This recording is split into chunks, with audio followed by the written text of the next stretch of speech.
G'day and welcome to the final episode of SPCs Unleashed for the year.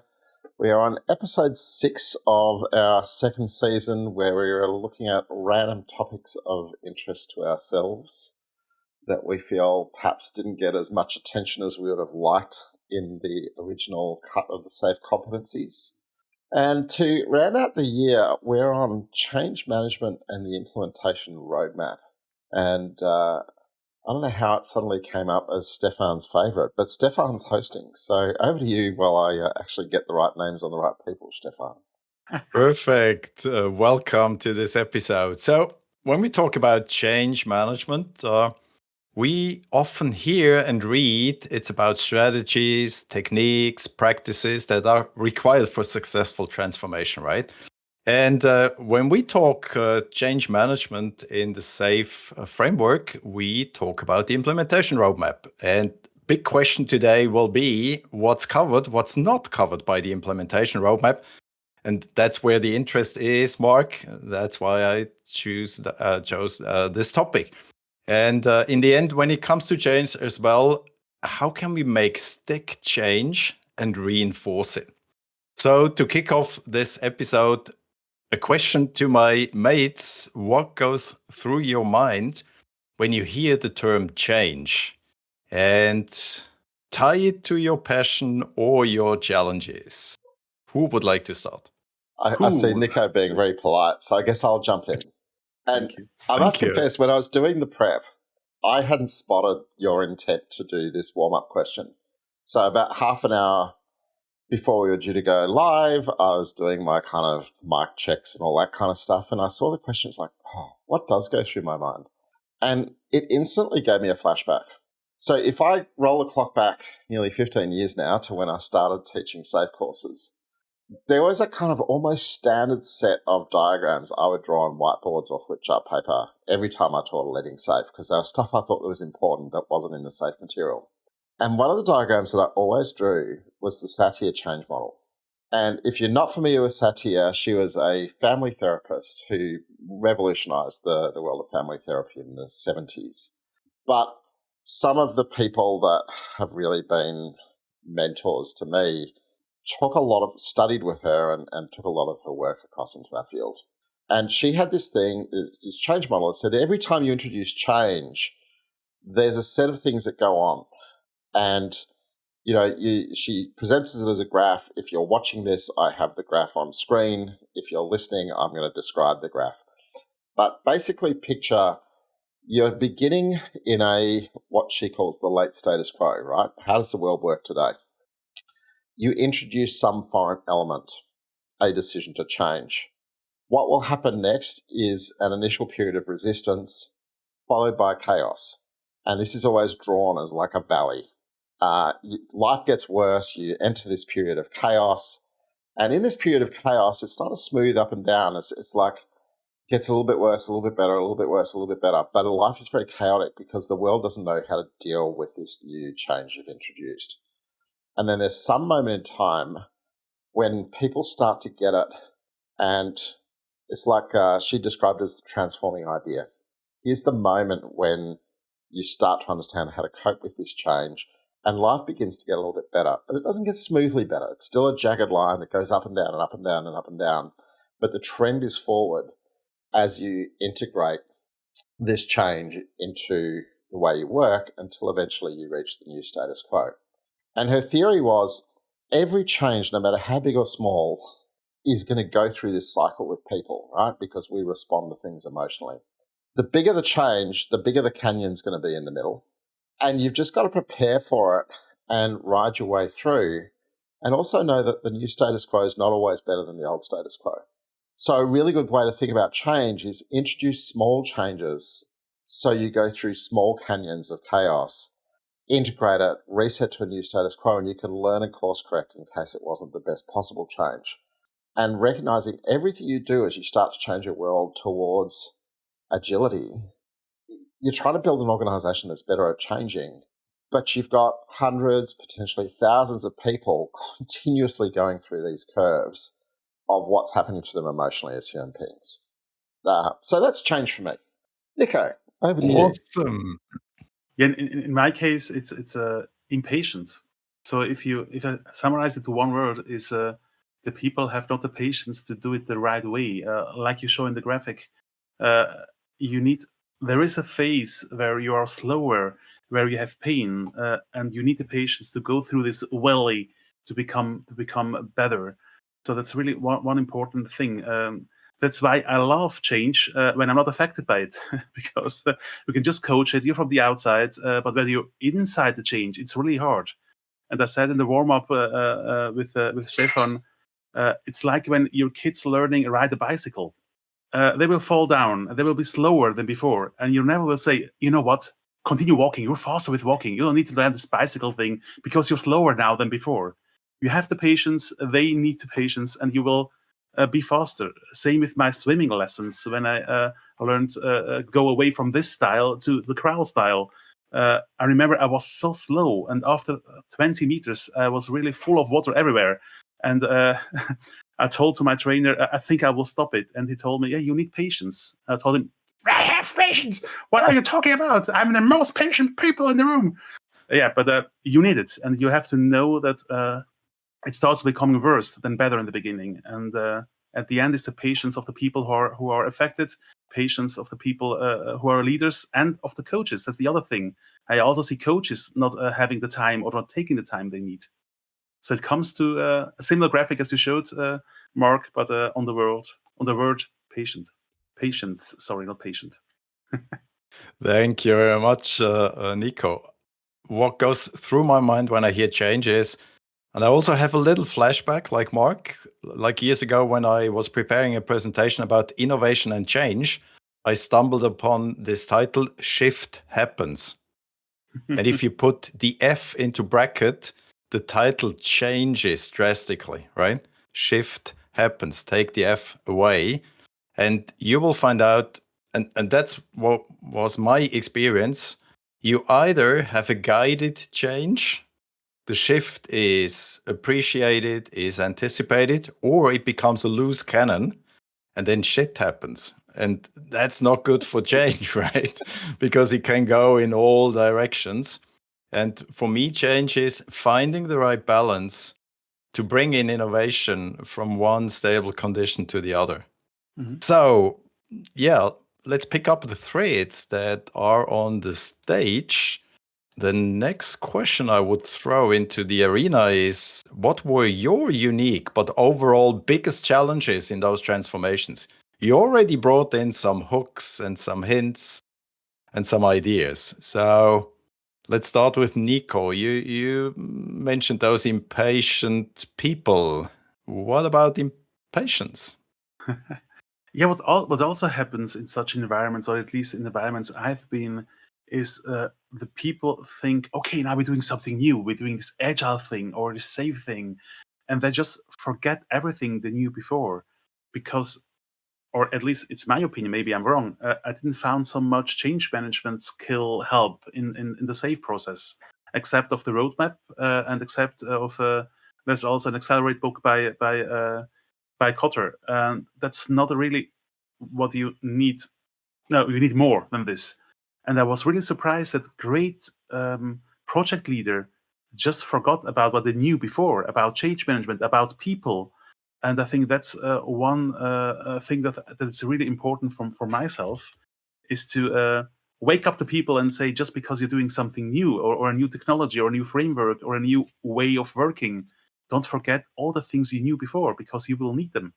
It's not just something a new operating system you just install and forget everything else because it's an update now. You need all your past with you. So the biggest challenges was the impatient people, impatient coaches too, and also just forgetting your skills and not using them, because now some other coach has to do the work and not me. Interesting. Does that resonate with you as well, Mark? You know, the funny thing, I actually wound up having flashbacks as I listened to Nico. And the flashback for me was to when I first started doing Agile 25 years ago. And I started it not because the organization had decided to go Agile. The organization hadn't heard of Agile. And we were using extreme programming. And the organization wouldn't necessarily have been happy if we told them that we were doing extreme programming, because it was BMW and that wouldn't necessarily fit with their culture. But we, as a dev team, went, this is just a better way to work. And so we saw it and we went, this makes so much more sense to us as a dev team in terms of how to work. Let's fight for the right to work this way. And that for me was Agile. My first, 7-8 years as a practitioner of Agile was always just going, this is so much better as a way of working for a team. I'm going to find some way to give us the chance to do it because it's a much better way of being. And then I got involved in my first kind of corporate Agile transformation. And in my head, it was like, oh, wow, all those dev teams are so lucky. They're not going to have to fight for it because, the CIO is out there saying we want to become an amazingly agile organization. And, all we're here to do is to clear the way so these teams get the chance to work this way, better way. Only to encounter a whole bunch of dev teams who really didn't want to. And I think there's that piece of the puzzle, which is the change you choose, and Nick already alluded to it. The change you choose is very different to the change that's chosen for you. And the trouble at scale is that if you wait for everybody to choose it, the organization is going to be too impatient for that. But if you don't let anybody choose it, and it's all you trying to choose it for them, then it's also going to be a disaster. So you've got to find some way to sit in the sweet spot between inspiring change and choice and managing change and choice.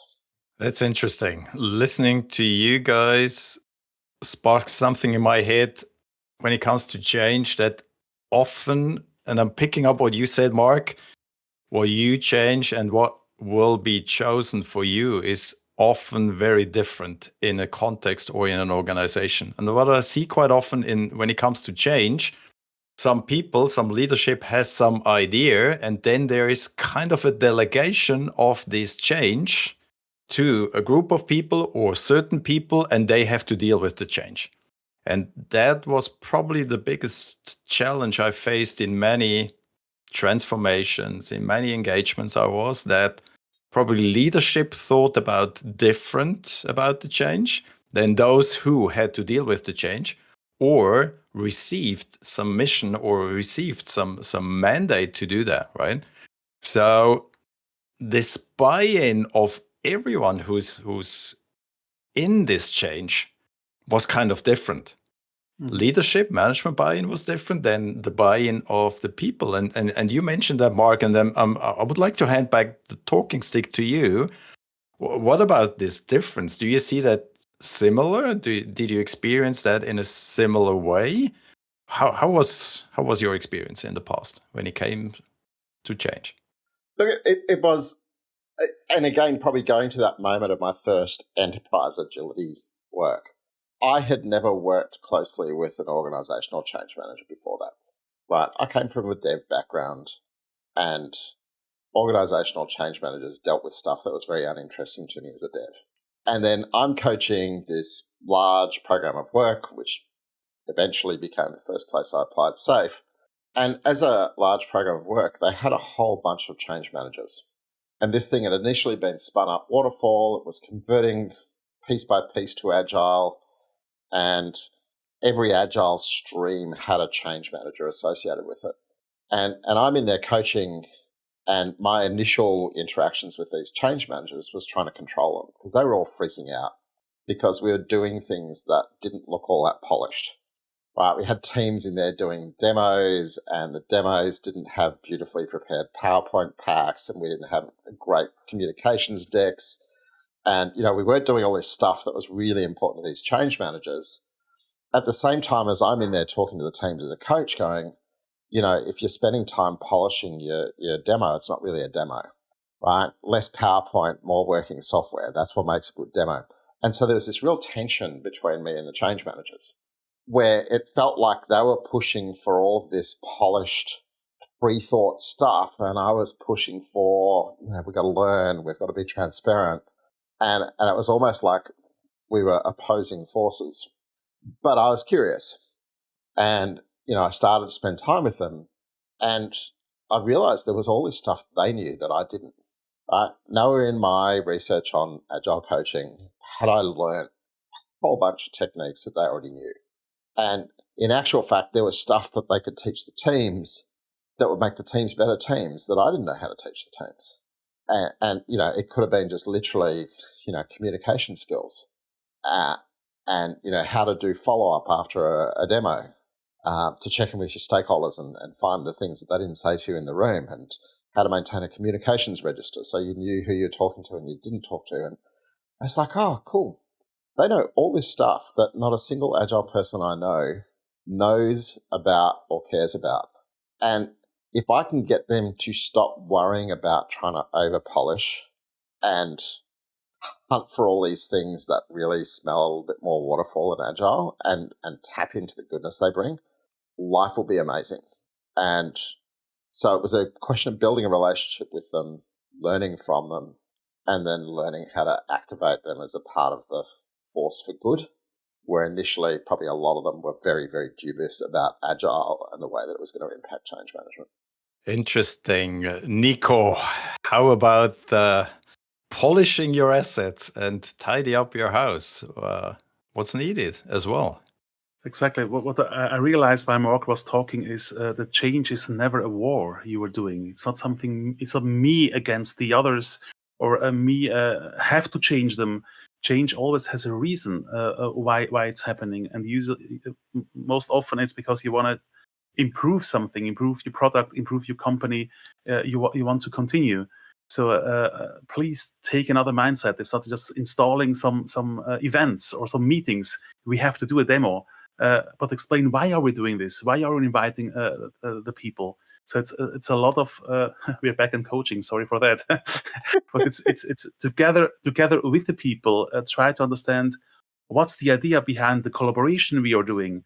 And SAFe has some great meetings, but they have a meaning, and don't do them just because you want to transform to SAFe.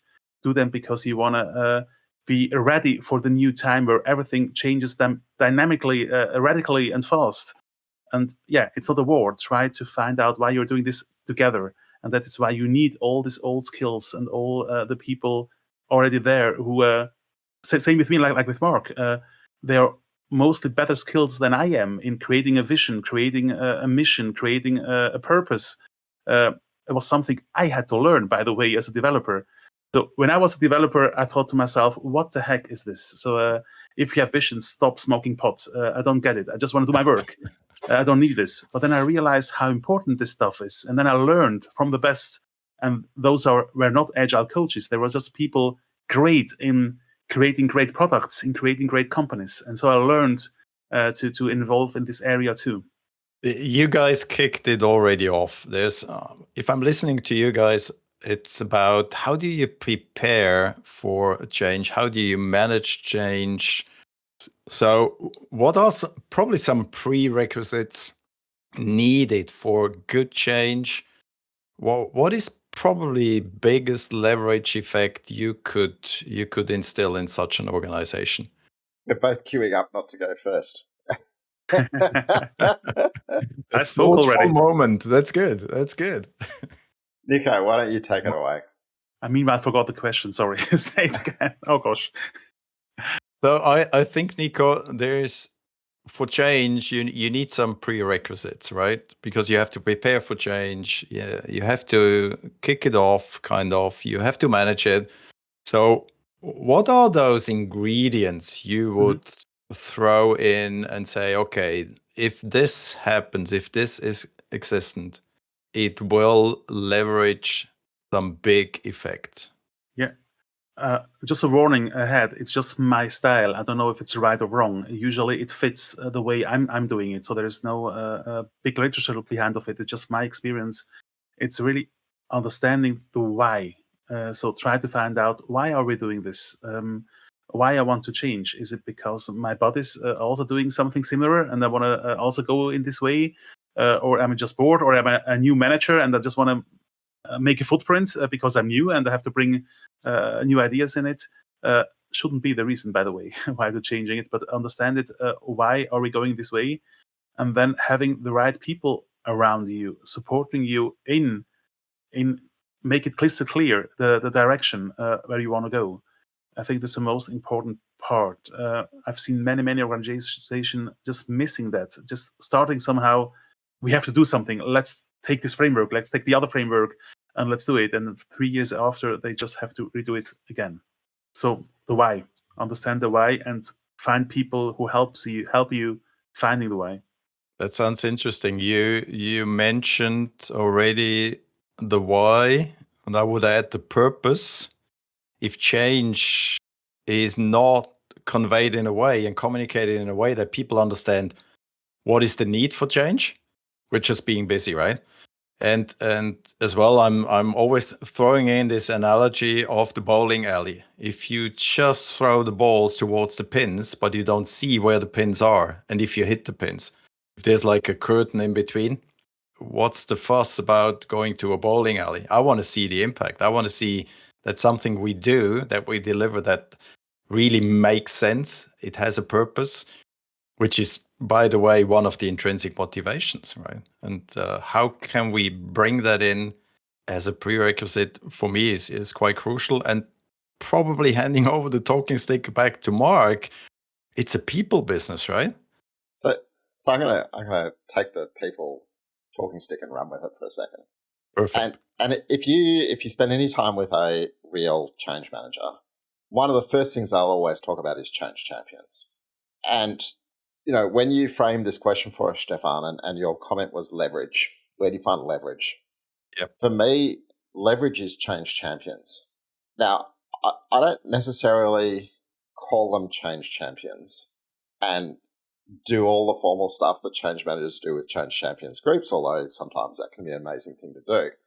But I look for, right, who are the real people on the ground who are influencers? And if those people who are locally respected and locally influential start to get it and be excited about it and learn the art of the possible, they will drag people with them, right? They will pull people in their wake.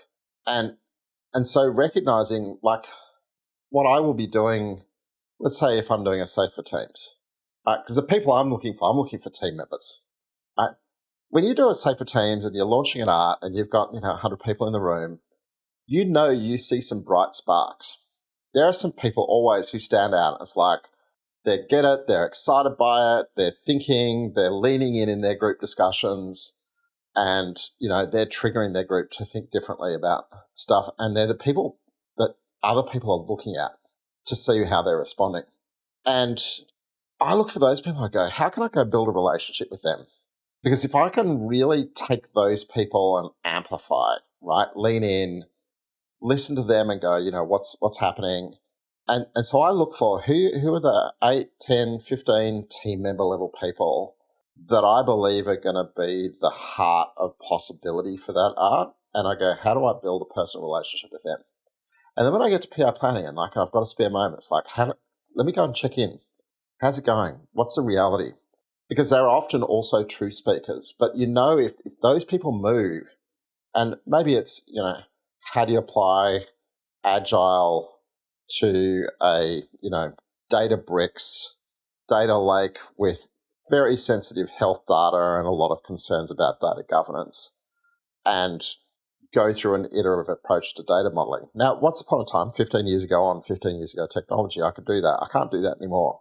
But if I find a guy who knows how to do that, and I can just spend time to give them a chance to inspire change in the engineers and designers and modelers around them, good things are going to happen. So that's it for me, right? You want leverage?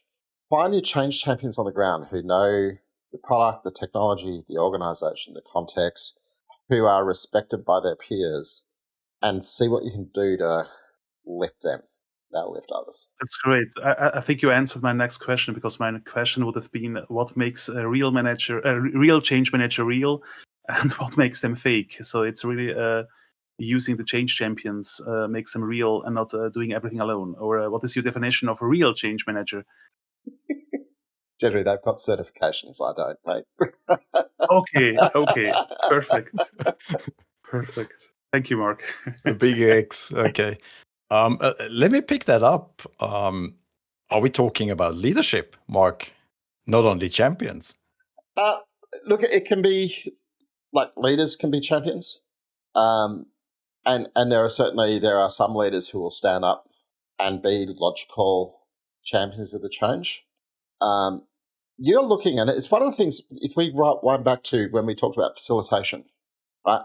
And one of the things I try and teach people with facilitation is, look for eye contact and look for the people that people look to, right? That they take the lead from. If that person, and sometimes we did a beautiful exercise one day last year with a bunch of people, and I had one person paying attention to how often different members of the group spoke, and another person paying attention to how often people looked at other people and who they looked at.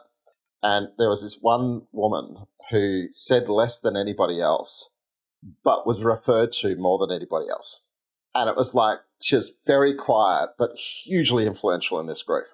And that can be at any level for me. But it's like if you find those people who others look to, and all of a sudden they start to catch fire for something new, others will be drawn with them because they respect them. They don't necessarily respect you as an outsider. You could just be the latest person preaching Agile at them, right?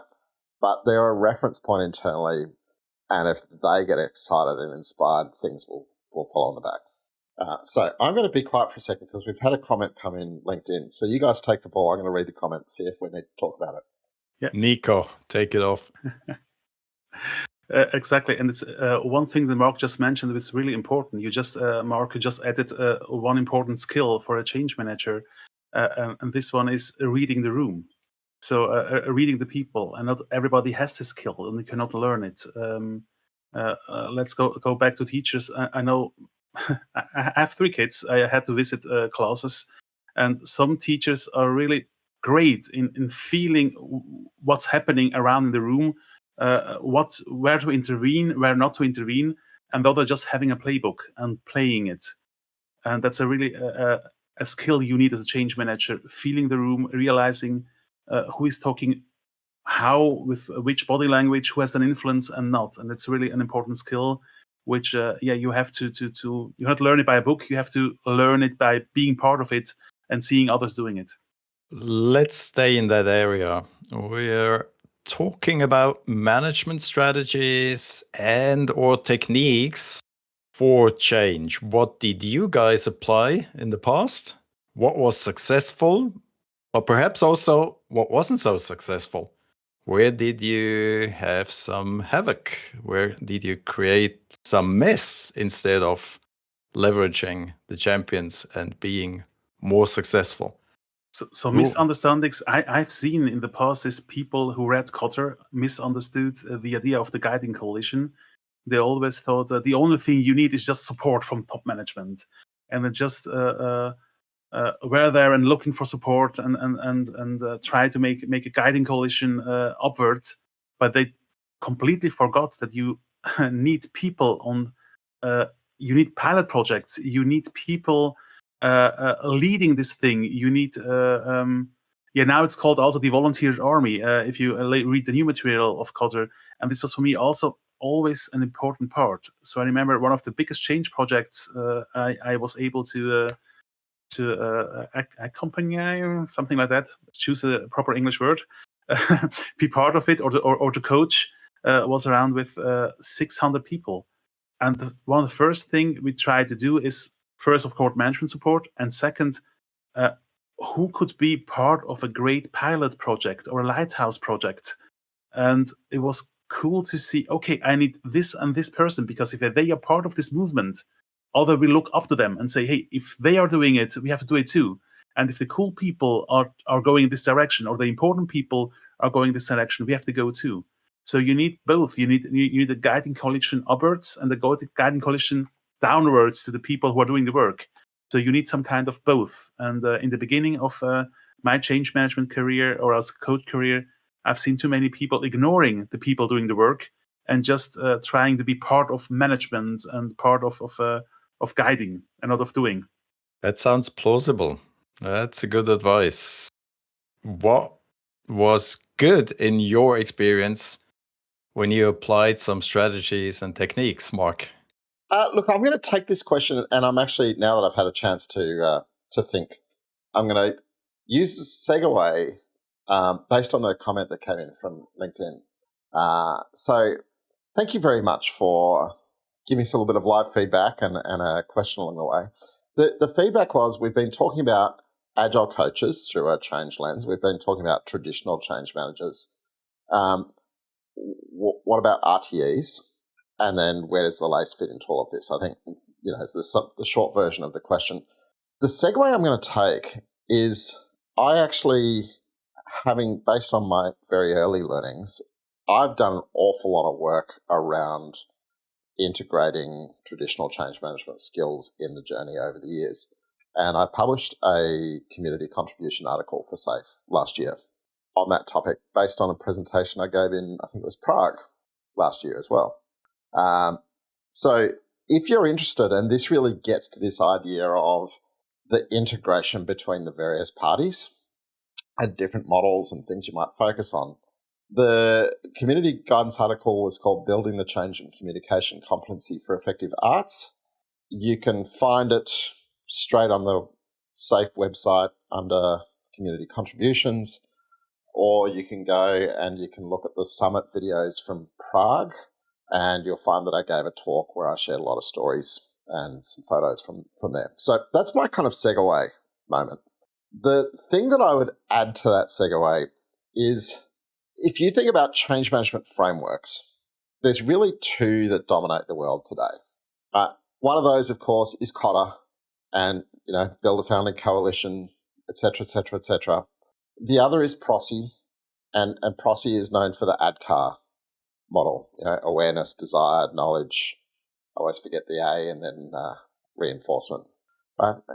And if you go to any professional change manager, they'll come from generally one of those two schools. There might be a little bit of an extra flavor to it, which is Jason Little's work with Lean Change. And that would be probably the kind of other places I'd be looking in terms of traditional classic stuff, would be Jason Little and the Lean Change, his book, his website, various tools he's got that are very useful there. The other one is Lena Ross, who has written a couple of books on agile change management that find a good way of kind of hitting that what needs to change about the traditional mindset. But personally, I love Switch, and I know I'm not the only one in this conversation who loves Switch. And Switch, for me, there's so many powerful techniques and ideas in Switch. And probably my two favorites, one of those are, shine a spotlight. If you're looking for something to be different, there's probably somebody already in place who's doing different. Can you shine a spotlight on them so that people can see one of their own who's made this shift? And so, drawing attention to good things that are happening and amplifying them. The old extreme programming guys used to say, turn up the good. So find good things, put attention on the good things, and that's a great way of getting the inspiration for change. The other one I love in Switch is this idea of recognizing the progress you've made rather than obsessing about the progress you haven't. And they actually had some beautiful quotes of some psychology studies that looked at what happened when they took, and the one that sits in my head is they took hotel maids. And it was the hotel cleaning staff, and they were talking about fitness. And one of them, they basically went, you're already pretty active because you've got an active job. We're going to show you how much you're already achieving. And they just installed, step counters and things so that these hotel cleaning staff could go home at the end of the day and go, look how much exercise I've already done today. And that acknowledgement of what they were already doing and the belief that that would lead into reinforcement and some pretty phenomenal results. And I think quite often with change, we can really get caught up in, what's the road yet to travel, as opposed to pausing to take a breath and going, look how much we've done. Look how much life is different.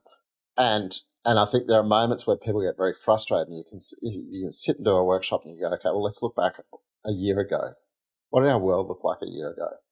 And if you can start to see all the things that have already changed, it gives you a new wave of energy to lean into the next things.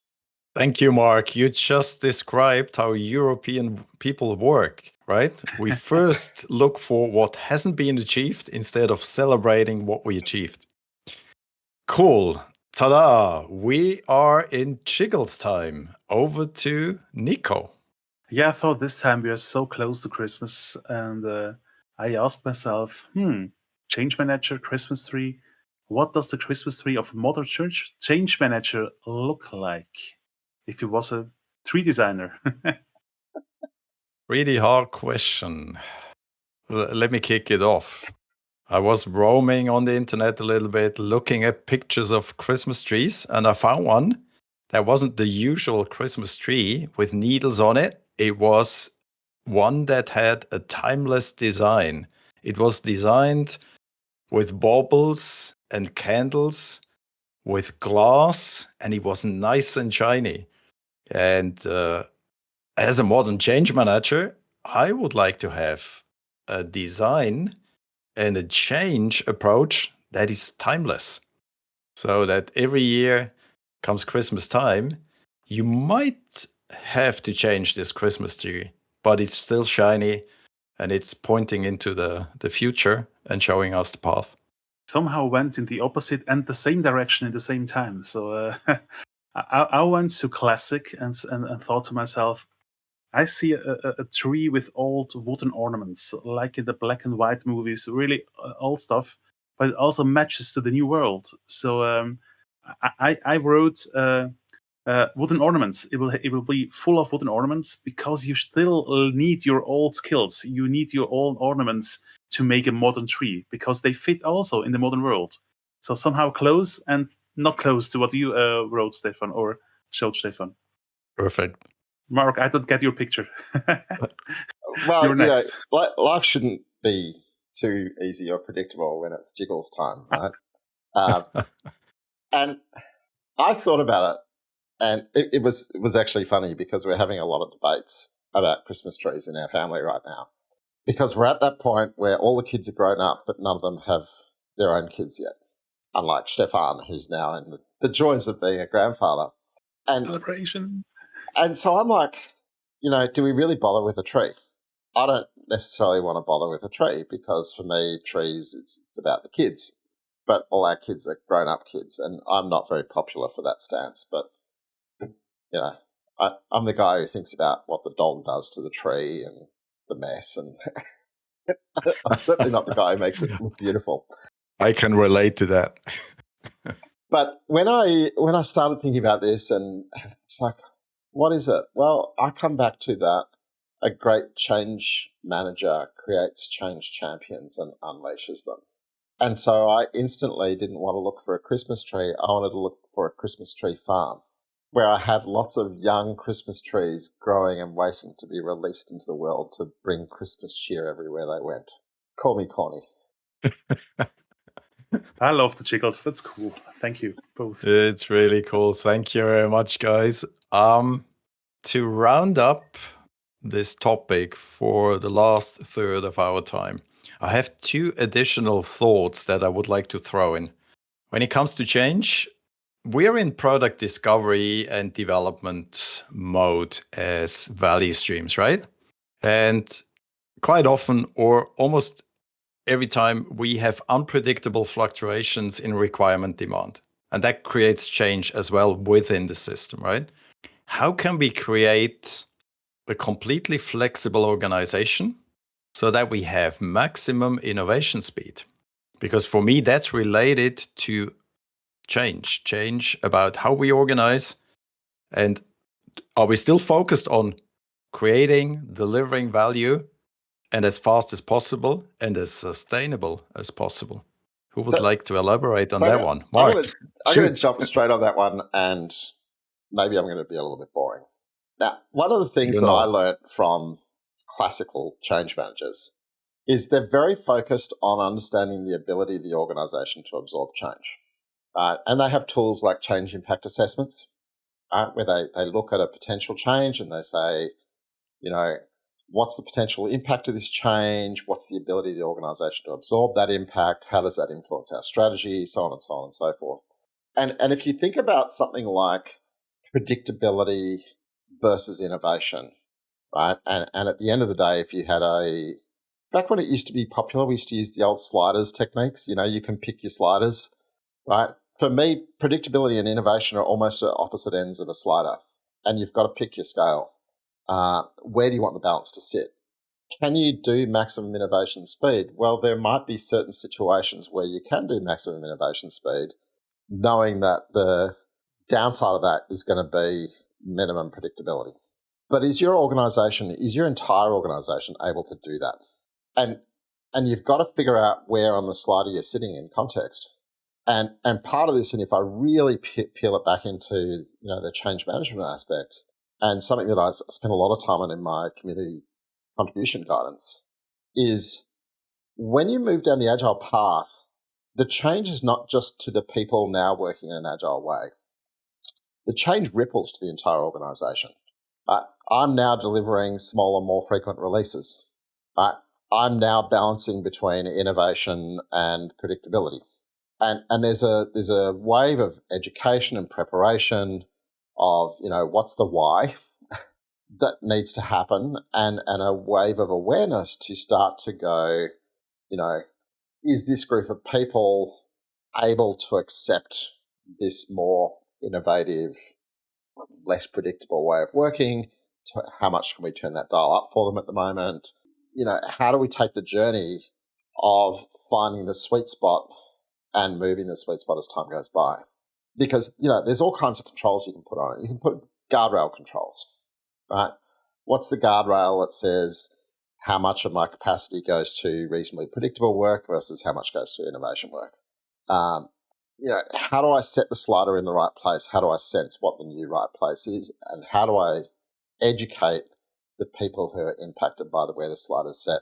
Not just the people doing the work, but the people impacted by the product of the work. Nico, I can see you ready to roll. Yeah. And it's not only picking the sliders, it's also living it and being part of it. It's not only, I want you behaving this way. It's also, as a leader, now going to the leader perspective, it's also behaving this way, being a role model there. And for our culture in Switzerland, Germany, Austria, also praise the people for this behavior. So usually in our culture, if you don't praise anybody or if you don't hit anybody, that's a compliment. Saying nothing is always great job. So if a German, a Swiss guy, an Austrian guy says nothing, it means you're doing a great job. But so please praise the people who are behaving the way you want to go, and also live this with the vocabulary, with your body language, with what you are doing as a leader. And not only I want you to be more creative, more innovative, or I want to be more predictive. You also have to live that, and also if somebody is innovative, to praise those people, even if they failed and did something not so predictable. So it's also being a role model. Listening to you guys is for me, how do we convert uncertainty into certainty, right? And what you just mentioned, Nico, is being an exemplar is really helpful in change, right? Because you have an uncertainty how to behave, because it changes. We also have an uncertainty when it comes to the content, because demand can change. The question is also, as an organization, how do we evolve over time? What changes regarding governance? But again, let me go back to this change and innovation. We assume that the organization can and should adapt to capacities, as you mentioned, Mark, right? It's a trade-off between how do we keep the light on, how do we work on life cycle stuff, and how do we work on innovational stuff? But also, how do we adapt skills and competencies over the times? What do you see as a limitation when it comes again to speed of innovation? What has to be considered when it comes to change regarding capacities, skills, and competencies? Your experience when you are in change mode as a change agent. That's a doozy, isn't it? So let's start at the very beginning of it, which is innovation is an easy word to say and a hard word to do. Agreed. Bingo. Good, successful innovation is structured, right? There's a discipline around experiment life cycles. There's a discipline around expressing and testing hypotheses. There's a discipline around balancing time that you're spending on innovation versus on other work. And there's a discipline around thinking about the type of innovation you're doing. I will never forget some work I did with a client a few years ago where we looked at all of the people in the organization who theoretically were responsible for doing innovative work. And they all worked a different way with their innovation. They all used different language to talk about it. And we were just working on trying to categorize it and go, look, can we get some common language for how we talk about innovation? Can we try and uplift it to look at an entire strategy? And, so we had various ways you might categorize innovation. Is it disruptive innovation? Is it adjacent innovation? Is it effectively just continuous improvement? What kind of horizon are you trying to innovate in? Is it innovation applied to a Horizon 1 product versus a Horizon 3 product? And what we found when we actually mapped it all, and boy, there were some incredible ideas people were playing with. But when we mapped it all, we found that there were areas of innovation that were being completely ignored. And nobody was actually doing any super disruptive innovation. We had literally 40 innovation groups. Nobody was doing disruptive innovation. Very few people were doing adjacencies. Most were innovating on a delivery of an existing product to an existing market segment. So there was a complete imbalance to it. So that'd be part of it to me is, from a change management perspective, part of change management is bringing into play the tools and techniques that are going to enable people to successfully and responsibly employ some of these new things and give them the uplift and the education in them. There you go, Nico. I bought you some time. What are you going to add? You haven't seen our back channel. I just posted an X. It's okay with me because on my side, I would just double down what you said. It's also again back to what I said before. It's you yourself has also my English. Sorry. If you're accepting people be innovative, you have to be innovative yourself. So you must be innovative to see the missing skills. You cannot sit in your chair and demand from others becoming innovative. So part of change management is having all the skills you want from others, also on your daily work. It's like if you do agile transformation, you have to do it in an agile way. So if you using change to be more innovative, you have to be innovative while doing that. So it's just saying again what I said before. Interesting. To use one of Mark's favorite words, the penultimate question is about the implementation roadmap. We talked about different strategies, techniques. We mentioned Kotter. We mentioned Switch. Guys, what do you miss on the safe implementation roadmap regarding change management? The last 50 minutes we just talked about. No. Thank you for the summary. No, in my case, what I miss is really change management skills there. So, or maybe I haven't found it. Could also be, but really saying at least to the people, go there. There is your knowledge. Connect to people who have the skills. So I miss some kind of, like with coaching. I miss the coaching skills and I miss the change management skills. Well, we know we agree about that. I'm so happy because you were so quiet a lot. So, okay, he disagree. Oh God, no. No, I'm. We have a commitment to be generative and talk about opportunities for improvement more than things that are blatantly missing. So, living in a generative mode, I'm going to add a second piece to this puzzle, and it's probably there's a parallel for me between the gap in the implementation roadmap and the adjustment that a lot of classic change managers need to make coming into an agile world. Right? Because if you look at most change management disciplines, the activities they're doing, the artifacts they're producing, the way they're doing things are designed for waterfall style change, right? Big batches. And the journey for a classical change manager is moving from big batch change to small batch change. And what does that do, right? Does it mean you're now starting to live with living artifacts instead of not living artifacts? Does it mean that you have less certainty about the roadmap and you've got to adapt your communication style to that less certainty? So moving from large batch to small batch, moving from one single change journey to many small change journeys is the shift for classical change management and agility. And I think the same thing happens to the roadmap. It's easy to look at the roadmap and go, oh, there's one change journey. Right? My organization of 50,000 people, we start at the beginning of that snake and we follow the S curve and we get to the end of it. But that's not the truth. Right? Your organization, different parts of it will go through different parts of that route. Like, it's great guidance, don't get me wrong. But no organization goes on a linear journey to agility. Different parts of the organization are at different stages of it at different times. And it's really the set of continuous small changes, not one large batch change you can install. I'd like to second on that one, Mark. Change always happens in an existing system, right? It's not a new world.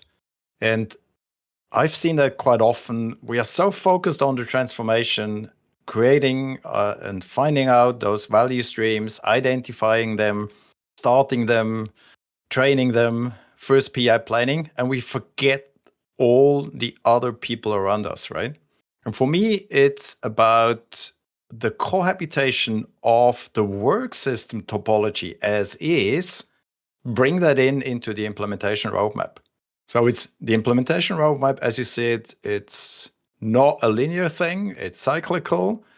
It's something we have to make congruent with the existing world, with the existing context, right? Otherwise, we forget some people, we forget some interfaces. And for me, that was the biggest aha moment years ago when I went into another transformation, because the good change manager showed up and said, hey, what about us? You're doing something and it doesn't fit. And that was, for me, probably the thing that we have to think more in depth in the future when it comes to the implementation roadmap, so that we get better over the time. And by the way, it's a framework. You have to map it to the context again. And I'm getting boring again. It's about context. And if we don't understand the context, we probably will apply some change that is not really change. Which leads me to the last question. When is change not change, guys? Your experience. When it's a jar? Yeah. What else? Sorry, I'm being very Australian with my sense of No, easy. It's when it's all a change, just using new names and behave like before. Well, one of my colleagues used to talk about safe washing. Yay. Oh, great.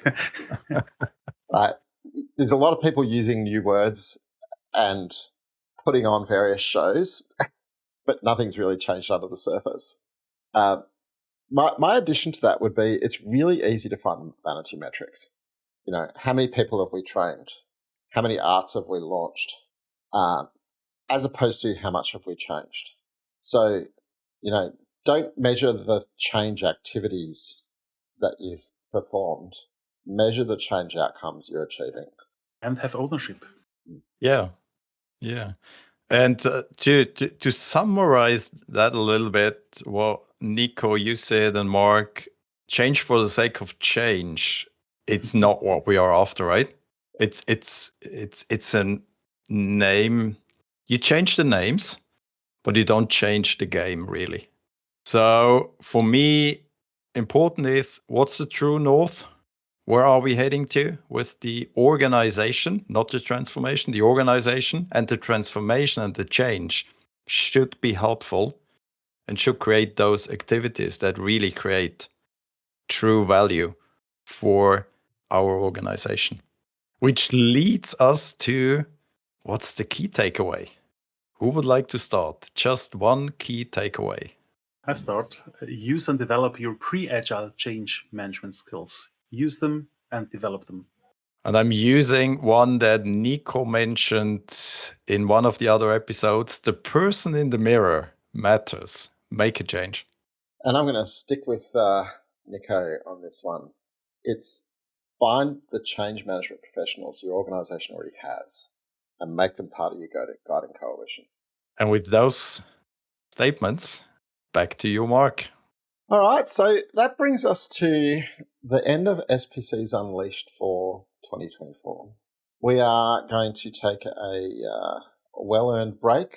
I'm going to play at the beach and Stephan and Nico are going to play in the snow.